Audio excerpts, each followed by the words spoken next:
Hello everyone and welcome. As you know, I've been working on a new player guide for Dark and Darker, and here's some of the footage I've collected of a base kit warrior in normal Goblin Caves. This is a really great run. It's showcasing many of the elements that I'm covering in the guide, and it's really just a fun match. So up until yesterday's patch, it's been really hard to get any kind of PvP in any of the upper tiers of solo content. Simply because it was really more of a Care Bear experience where everyone's been farming AP and didn't want to fight, and you got teamed on if you tried to initiate any PvP. But I don't know, the devs over at Iron Mace seem to have made a couple of corrections, and so it feels good right now.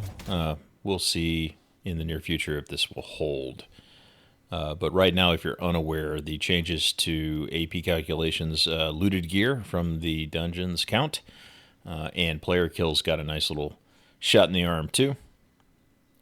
But regardless, we spawn into the Goblin Caves with a horrible spawn and a bad circle. We're going to be in the southwest corner of the map, I believe. Yeah, southwest corner of the map. So one of the techniques that I think is really important for people to understand in Dark and Darker is how to engage the AI. I see a lot of players taking a lot of AI damage. So when you're clearing into an area and you don't know what that area is like, using a ranged attack to pull a mob into a safe area is the way to go. But this technique's really important, and that is most AI can be defeated by baiting or blocking an attack and then attacking yourself, just like so. Bait, block, counter. And bait, block, counter, repeat. You're going to see me do that repeatedly. I think one of the areas for improvement for most new players, they need to be focused on learning how to clear AI without taking any damage. I think it's has a snowball effect on the overall game. When you are taking damage from AI, you're setting yourself up for a loss to PvP. And keeping your health high, resetting at the appropriate spots is really smart. The second technique that's really important to cover is with ranged mobs. They work very differently.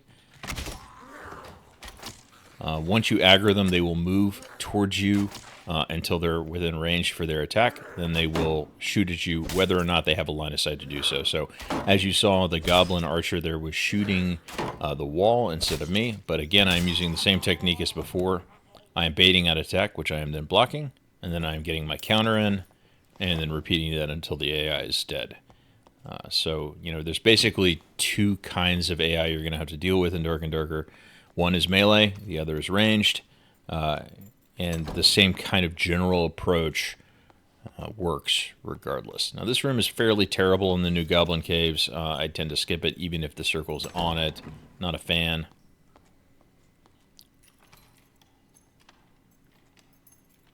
Now, I'm not really here for the treasure, but I will take a couple upgrades if they're just laying around.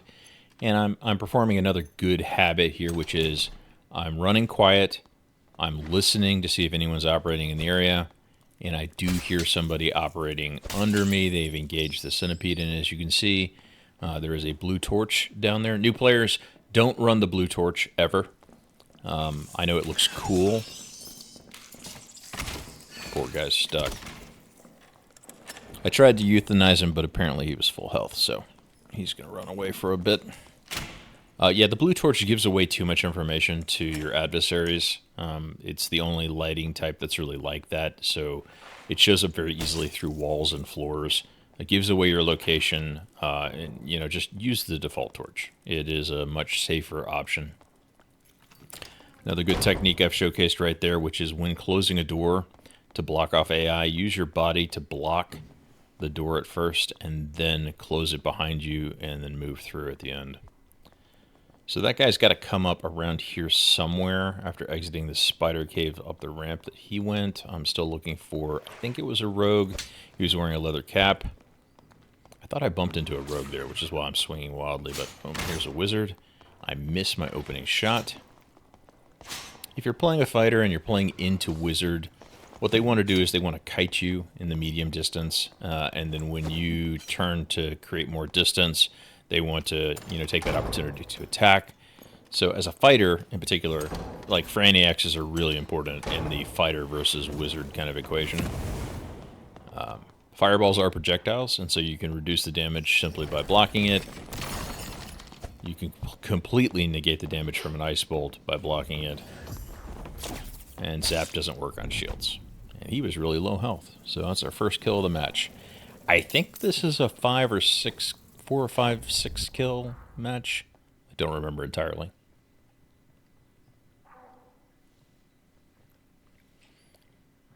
So out of an abundance of caution, I used my second wind ability, and so I have to reset. And so that means dropping a fire right now to get my second wind back. The second wind is the primary sustainability of the fighter, and it really allows you to win a lot of 1v1 matchups. I know fighter mains out there may disagree, but fighter is one of the strongest 1v1 classes. Honestly, if you play it correctly, you can pretty much beat any class, with the exception of the barbarian. Let's not get started on the barbarians right now. They've got speed damage and massive hit point pools. I really just don't know. Like, all skill being equal, I have a hard time with barbarians pretty much on every class that I'm playing right now, honestly. But alright, so we hear a warlock. Open with the crossbow, which was a hit. I'm going to get in on him, and he's going to flame walk. Alright, so when fighting a warlock with flame walk active, you just want to stay ahead of them. This is a base kit warlock. He's not doing a lot of damage with that ability. And it's costing him health every time he casts, right? So he missed a Curse of Pain on me. He was already low health. Once again, kind of circling back to what I opened the video with, new players are often running at less than 100% hit points. And if I have anything to teach a new player, it is you should always reset to 100% hit points at every opportunity. It's why meds are so important, and the people that you run into who are killing you often have an inventory that are half filled with meds, because being at full health at the start of an engagement is often the determining factor of winning that engagement. So, you know, learning to fight AI without taking damage or immediately curing any damage that you took is really integral to success and progress in the game. You're going to increase your skill when you learn a couple of these tricks, and one of which is always be at full health. So when you're playing solo, playing around a shrine, like a heal shrine, a speed shrine, a protection shrine, all of those are really valuable. You're going to see through the rest of this match that I'm essentially playing in orbit of this health shrine. I'm full health now. I have second wind. I can take any fight. I come in here and I see what I believe to be a warrior versus a rogue. Sorry, a fighter versus rogue.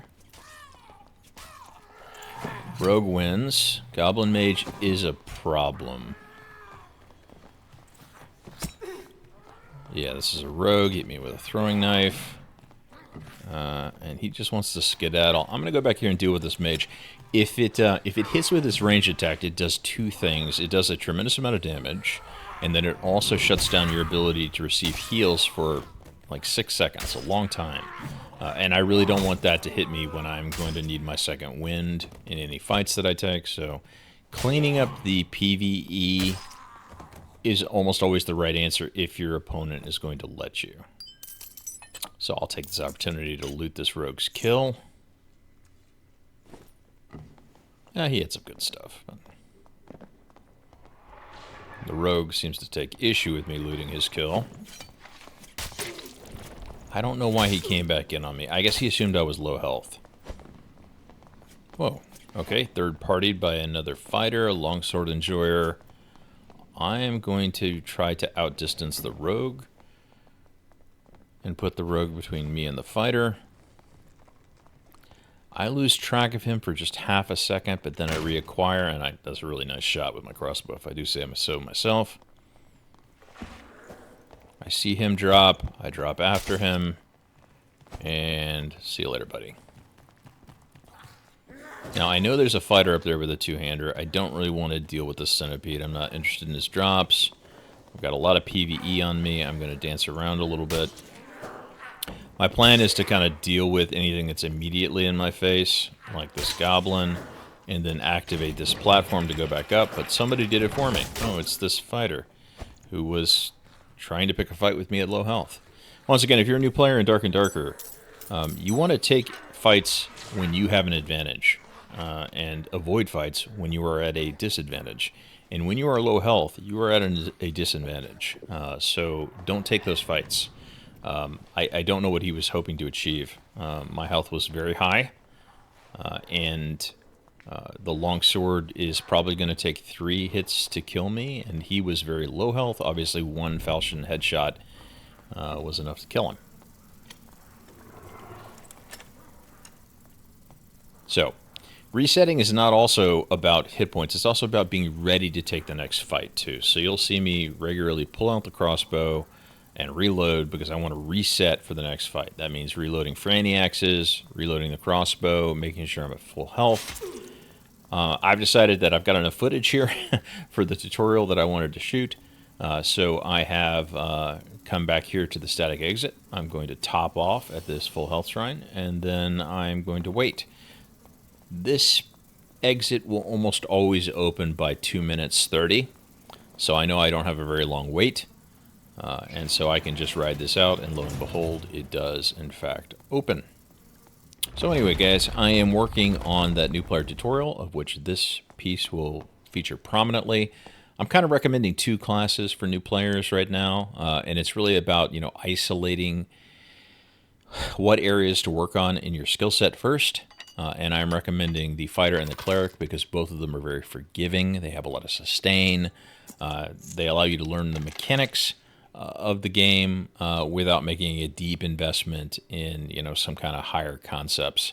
A lot of the other classes are more finicky or more specialized, and I think these are 2 kind of foundational characters that everyone should be able to take what they've learned in their time with either a fighter or a cleric and move it on to whatever class they intend to play, main long term. Anyway, I hope you've enjoyed this. If you did, please like and subscribe. It helps me a ton. And I'm looking forward to seeing you in the next one. Koopa out.